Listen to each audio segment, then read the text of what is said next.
कोई भी दिक्कत नहीं, कहीं से भी देख लो। ये सामने वाला ऊपर वाला जो पोर्शन है वो मैंने बताया है, ठीक है, ठीक है।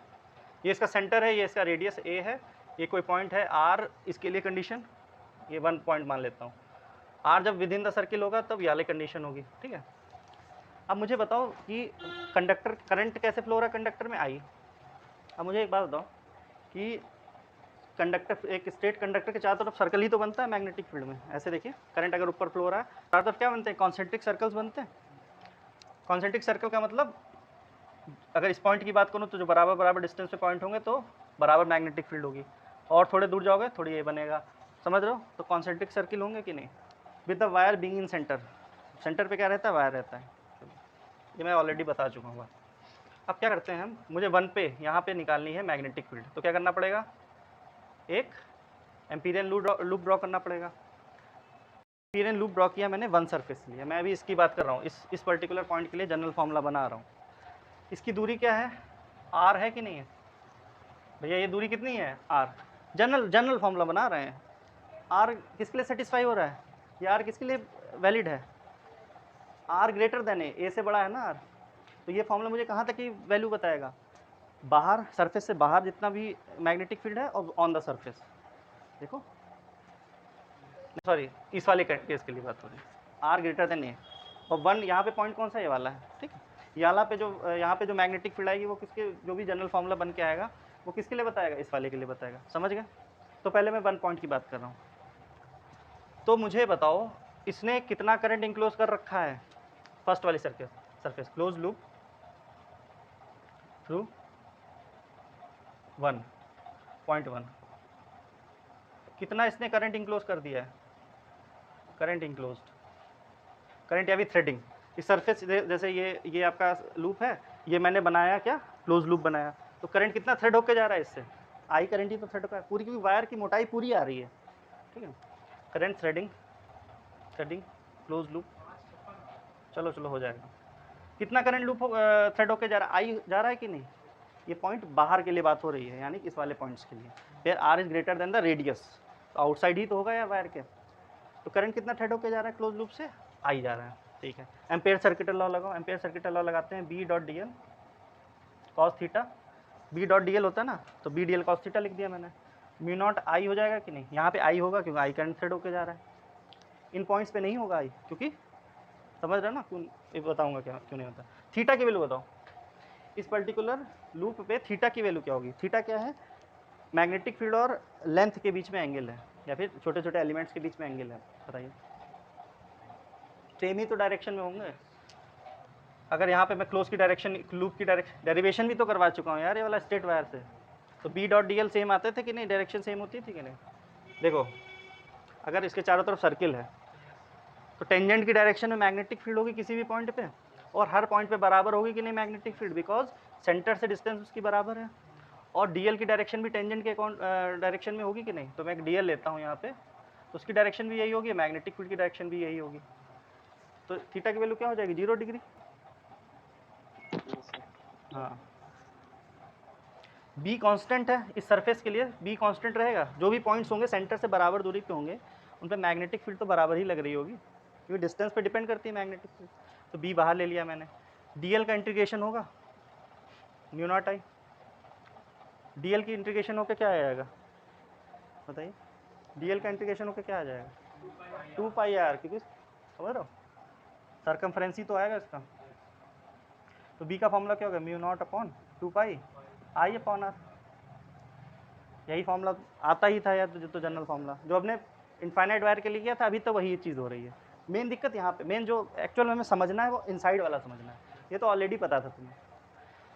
ये जनरल फॉर्मूला हो गया for the points outside the wire. अब यहाँ पे सेकंड पॉइंट में मान लेता हूँ, जो किस कंडीशन को सेटिस्फाई कर रहा होगा, इस कंडीशन को, तो इस है? हाँ, तो जनरल ए की वैल्यू ए रख देना है यहाँ पे, एक्चुअल में यहाँ पे रखेंगे हम, क्योंकि ये किसके लिए बात कर रहा है, ए से बड़े वाले पॉइंट के लिए। सरफेस के लिए अलग फॉर्मूला यूज़ करेंगे, अगर ए की वैल्यू रखेंगे सरफेस पे तो इस वाले फॉर्मूले में रखेंगे, क्योंकि ये पॉइंट क्या बताएगा, सरफेस पे और उसके चारों तरफ बताएगा। चलो बहरहाल, अगर मैं यहाँ से अब मुझे सेकेंड पॉइंट पे जो कि कहाँ लाई कर रहा है, विद इन द कंडक्टर लाई कर रहा है, उस पर मुझे मैग्नेटिक फील्ड पता करनी है, तो एक सर्कल ड्रॉ करना पड़ेगा कि नहीं करना पड़ेगा भाई? यहाँ पे मैग्नेटिक फील्ड सर्कल की फॉर्म में तो होगी, ठीक है, या फिर क्लोज लूप फॉर्म करना पड़ेगा। अब बताओ मुझे इसने कितना करंट इंक्लोज किया होगा, बताइए।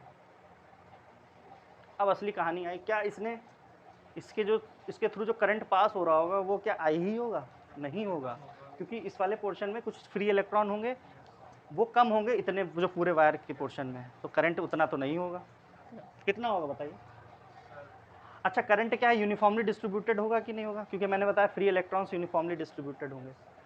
तो हम जैसे मैंने बताया था कि जब किसी बॉडी में यूनिफॉर्मली मास डिस्ट्रीब्यूटेड होता है तो एक हम चाबी बनाते हैं, मैंने बताया था, total mass upon total length करते थे, कि किसी पर्टिकुलर लेंथ का मैं मास पता कर लूँ अगर मास यूनिफॉर्मली डिस्ट्रीब्यूटेड है। इसी को यहाँ पे अप्लाई करूँ, अगर करंट यूनिफॉर्मली डिस्ट्रीब्यूटेड है बराबर बराबर एरिया में, तो मैं एक ऐसी क्या कहते हैं क्वांटिटी बना लूँ जो कांस्टेंट रहे, और उसको अगर किसी पर्टिकुलर एरिया से मल्टीप्लाई कर दूँ तो मुझे उस पर्टिकुलर एरिया में करंट दे दे। तो कैसे करोगे? टोटल एरिया या फिर total current upon total area. Total current current किस में फ्लो हो रहा है? पाई ए स्क्वायर एरिया में। भैया इतने सेक्शन में ये पूरा जो वायर है इसमें कितना करंट फ्लो हो रहा है? आई करंट फ्लो हो रहा है पूरा टोटल। तो मैं एक चाबी बनाने जा रहा हूँ। जैसे हम क्या करते थे, कोई पर्टिकुलर डस्टर है, उसमें टोटल मास कितना m है और लेंथ कितनी है टोटल l है, तो m/l करते थे, और उसको जो m/l जो भी है उसको जिस लेंथ पे मुझे मास पता करना है उससे मल्टीप्लाई कर देंगे तो उस टुकड़े का मास बता देगा। वही चीज़ उसी से कनेक्ट करके देखो इसको, आई करंट पूरा टोटल फ्लो हो रहा है, कितनी एरिया में फ्लो हो रहा है? पाई ए स्क्वायर एरिया में, पाई ए स्क्वायर एरिया में तो फ्लो हो रहा है। इसको मुझे मल्टीप्लाई, सपोज ये आर की वैल्यू है, ये क्या है, यहाँ पे भी आर है, ये जो मैं सर्किल ड्रॉ किया है ये भी स्मॉल आर है, ये भी स्मॉल आर था, लेकिन ये आर स्मॉल आर किसको रिप्रेजेंट कर रहा था? इसको। ये स्मॉल आर किसको रिप्रेजेंट कर रहा है? इसको। तो अलग अलग आर हैं, लेकिन काम उनका क्या है वो अलग अलग है। आर का नाम सेम है, नाम पे मत जाओ। आई अपॉन ए स्क्वायर तो एक क्वांटिटी ऐसी होगी जो फिक्स्ड है। अगर मैं इस क्वांटिटी से जिस एरिया में मुझे करंट कितना है पता करना है, तो उस एरिया को मल्टीप्लाई करना पड़ेगा, यानी पाई आर स्क्वायर करना पड़ेगा। समझ गए? ये जो करंट आया है वो क्या है?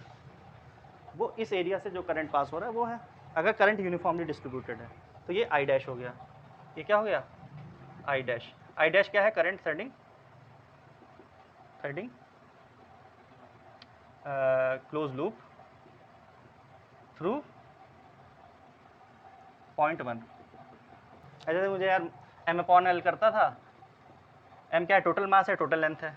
मुझे किसी पर्टिकुलर लेंथ का मास पता करना है तो उस लेंथ को मल्टीप्लाई कर देता था, तो जो मास आता था उस इस l लेंथ का मास हो जाता था। पोटेंशियल ग्रेडियंट में क्या करते थे? पोटेंशियल ग्रेडियंट की वैल्यू पता थी हमें, total potential upon total length. तो जिस लेंथ पे मुझे पोटेंशियल डिफरेंस पता करना था उस लेंथ को मल्टीप्लाई कर देता था। यहाँ पे क्या है? करंट जो है, करंट अपॉन एरिया क्या है? टोटल एरिया, वो ये क्वांटिटी है। जिस भी एरिया मुझे करंट पता करना है उससे मल्टीप्लाई कर दिया। समझ गया ना? हाँ, कोई डाउट हो पूछ लो, इसमें थोड़ा टफ हो सकता है लग रहा हो। तो I dash is the amount of current threading through this close loop through point 2। ये 2 पॉइंट है, सॉरी।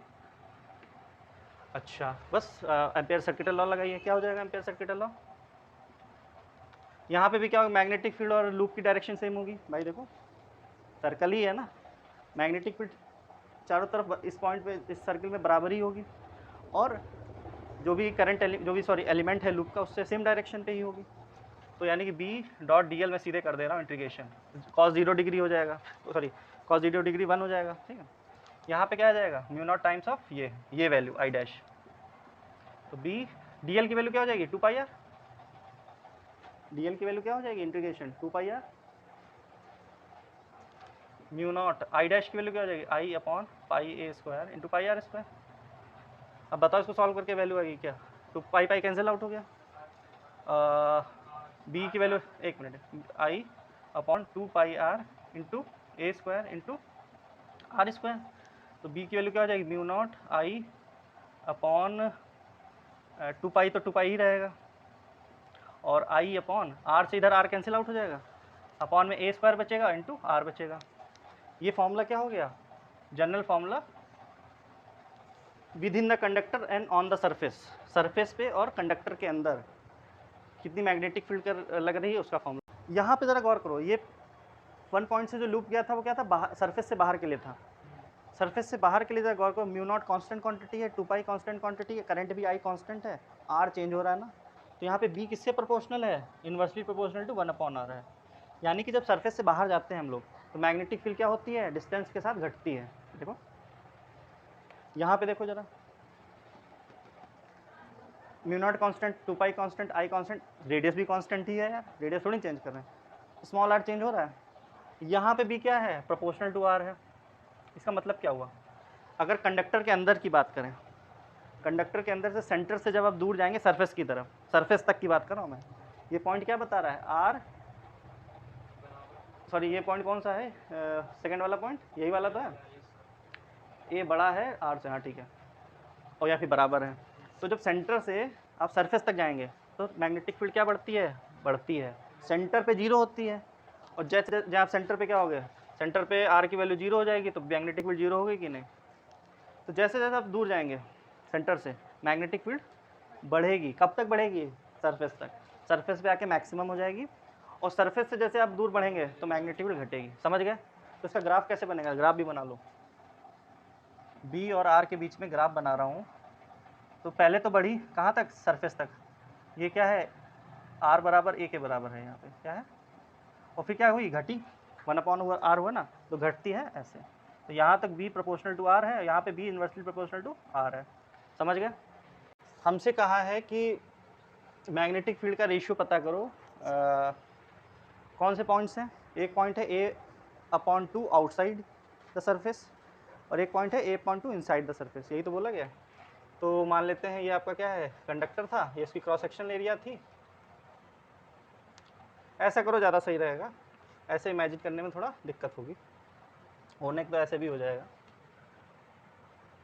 ये आपका क्या था, कंडक्टर था, ये इसका सेंटर था, ये उसकी सरफेस थी, और ये डिस्टेंस कितनी थी, a। हमसे कहा गया है कि a/2 पे पता करो, सरफेस से a/2 अंदर और a/2 बाहर, कोई पॉइंट है, यानी इस पॉइंट पे पता करो, इस पॉइंट पे मैग्नेटिक फील्ड का रेशियो पता करो।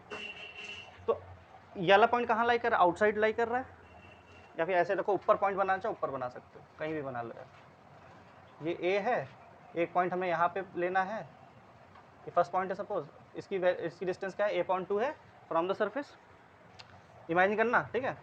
और एक पॉइंट मुझे अंदर की तरफ लेना है, इसकी डिस्टेंस फ्रॉम द सरफेस कितनी है, a/2 है इसकी भी। समझ गए। अब मुझे बताओ फर्स्ट वाले के लिए, यानी for the points outside the surface, उसके लिए मैग्नेटिक फील्ड का क्या फॉर्मूला आ रहा था, μ0/2 पाई I/r आ रहा था कि नहीं आ रहा था, यही आ रहा था। आर की वैल्यू देखो, कि आर की वैल्यू क्या होती थी, आर की वैल्यू क्या, सेंटर से लेते थे ना, R is the distance from the centre. समझ रहे हो ना मेरी बात, आ जाओ बैठो।